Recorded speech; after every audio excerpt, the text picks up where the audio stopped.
शहाजीराजेंचे अत्यंत निष्ठावंत असलेल्या परसोजी महाडिक यांच्या हरजीराजे नावाच्या मुलाबरोबर छत्रपती शिवाजी महाराजांची मुलगी अंबिकाबाई यांचा विवाह 1668 साली झाला। हरजीराजेंनी अत्यंत निष्ठावंतपणे छत्रपती शिवरायांची सेवा केली।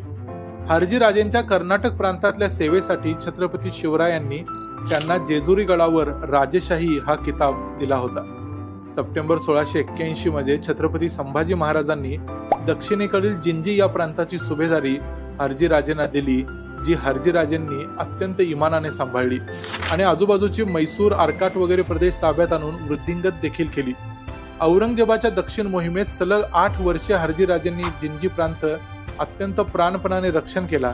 संभाजी महाराजांच्या हत्येनंतर आणि रायगडाच्या पाडावानंतर औरंगजेब महाराष्ट्रात ठाण मांडून बसलेला असताना हाच जिंजी प्रांत राजाराम महाराजांच्या कामी आला। ते हरजीराजेंच्या स्वराज्यासाठी घेतला।